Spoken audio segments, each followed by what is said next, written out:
Here's a real-world, expert-sourced analysis of the U.S. military attack on Venezuela. What drove it, how experts interpret, experts react.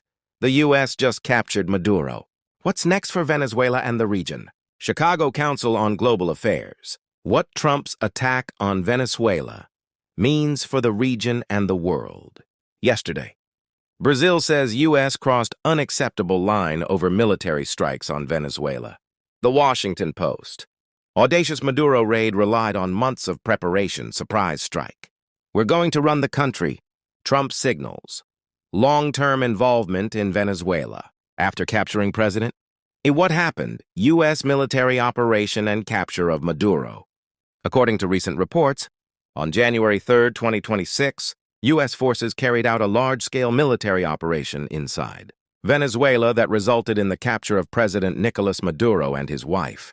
The operation involved elite U.S. forces, intelligence surveillance, air assets, and was reportedly executed without prior congressional approval. The Washington Post.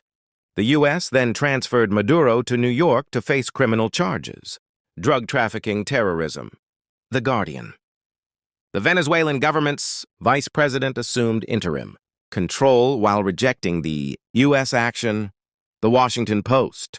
President Trump publicly framed the intervention as necessary for a safe and proper transition in Venezuela and has even declared intentions to help run parts of the country for a time. New York Post. Pier 1.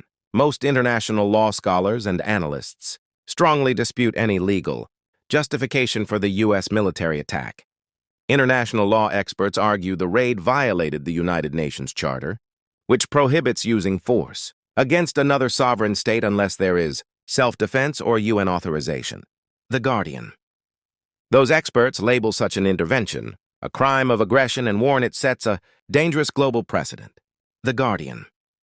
Critics emphasize the absence of a credible, imminent threat from Venezuela that could justify an armed strike under self-defense norms. The Guardian. Analysts in the UAE have called it a troubling breach of international norms and warned of a dangerous precedent where unilateral power politics overrides sovereign equality. Khalij Times. Chinese legal experts similarly call the action hegemonic unilateralism that erodes the international system's legal foundations. Global Times. U.S. government narrative. The U.S. administration has repeatedly justified its campaign against Venezuela on multiple grounds. Narco-terrorism and drug trafficking. Maduro's regime has been labeled part of major cocaine supply networks. Security and migration concerns. Claims that Venezuelan instability drives migration into the U.S. Economic pressure and sanctions escalation targeting Venezuelan oil and finance. These explanations were advanced over months before direct military action. The Tribune.